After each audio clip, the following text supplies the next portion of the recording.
جو کہ یار درگاہ پہ جانے والے پولیس والے ہیں، درگاہ پہ جانے والے اسی یوپی کا آپ اسٹیٹمنٹ بمبئی کا دیکھو میرے پاس رکھا ہے، بمبئی کے لڑکے پیلی بھی شریف گئے تھے، بات سنتے چلو۔ اسی ہندوستان کے اندر آپ کو معلوم ہوگا جب مومرا کے کچھ نوجوان لڑکے آتنکوادیوں میں چلے گئے تھے تو دہائی لے کر وہ ممبئی پولیس کمشنر کے پاس گئے، پولیس کو دہائی دی، پولیس کے پاس گئے تو اسی ہندوستان کے ایک پولیس ادھیکاری کا بیان سنو میری زبان سے۔ اس پولیس والے نے کہا میری سمجھ میں نہیں آتا تم اپنے بچوں کو کیا تعلیم دیتے ہو، میں نے جو جانچ کی ہے، جو انویسٹیگیشن کیا ہے، مجھے تو یہ معلوم ہوا تمہارے بچے کبھی انگلینڈ کی تنظیم کو فالو کرتے ہیں، کبھی جاپان کی تنظیم کو فالو کرتے ہیں، کبھی کافر نائک کو فالو کرتے ہیں، کبھی اسد الدین کو فالو کرتے ہیں، کبھی اتار کو فالو کرتے ہیں، کبھی پاکستانی کو فالو کرتے ہیں۔ ارے تم ہندوستانی ہو کے ان غداروں کے ساتھ جاتے ہی کیوں ہو؟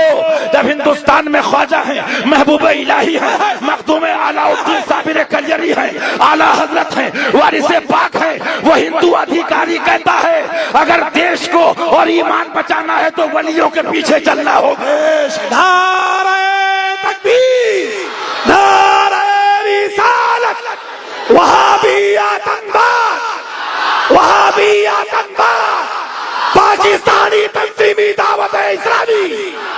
سبحان اللہ، سبحان اللہ۔ جس کی پالیسی کلیئر ہوتی ہے وہ میدان میں بولتا ہے، اور سن لیجئے کان کھول کے، آپ اچھی طرح سے بتانا چاہتا ہوں ہماری تمام تحریکات وہ قانون شریعت کے اکارڈنگ ہوتی ہیں، کانسٹیٹیوشن کے اکارڈنگ ہوتی ہیں، وہ اور لوگ ہوتے ہیں، لیکن ہندوستان کی ایک مینٹلٹی بتا دوں، یہاں کی جنتا میں اکثریت ایسے لوگ ہوتے ہیں جو ایک سائیکولوجیکل افیکٹ ڈالنے کے لیے عورتوں والی لڑائی لڑتے ہیں، لاجیکل بات نہیں کرتے ہیں، سسٹم سے نہیں آتے ہیں۔ میں پوچھنا چاہتا ہوں اسی ہندوستان کے بمبئی شہر کے اندر سب سے بڑی شخصیت کون سی ہے جس نے آج سے 20 سال پہلے کہا تھا اے بمبئی کے اماموں پاکستان کی تنظیم سے دور رہو، اے بمبئی کے مولویوں پاکستان کی تنظیم سے دور رہو، اے ٹرسٹیوں پاکستان کی تنظیم سے دور رہو، لیکن دال روٹی کے لیے، مرغا بوٹی کے لیے تم نے شیر ہندوستان کی نہ سنی تو ان کا کیا بگاڑا؟ تمہارا انجام معلوم ہے، تم 20 سال سے یہی کہتے رہے خرابی کیا ہے، خرابی کیا ہے، خرابی کیا ہے، خرابی کیا ہے۔ اب جب جیل میں تمہارے ہاتھ میں رکابی آئی تو خرابی معلوم ہوگی۔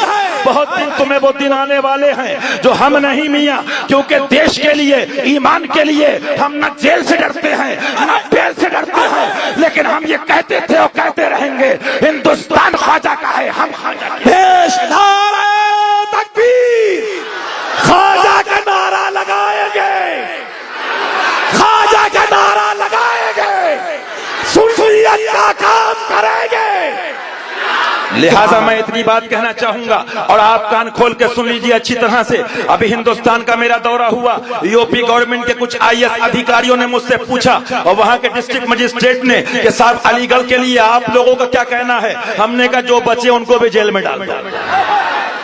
جو وہابڑے ہیں ان بچے ان کو بھی جیل میں ڈال دو۔ ہماری پالیسی کلیئر ہے، ہم یہ نہیں کرتے ہیں کہ اکیڈمی کے نام پہ چندے اکٹھے کرنے کے بعد بھنڈی بازار بند کرائیں کہ دلی بازار بند کرائیں، ہم تو زبان بند کرا دیتے ہیں، نہ اس میں بولنے کی طاقت رہتی نہ سننے کی تاب رہتی ہے، کیونکہ غلام اس کے ہیں، عاشق اس کے ہیں کہ تیرے آگے یوں ہیں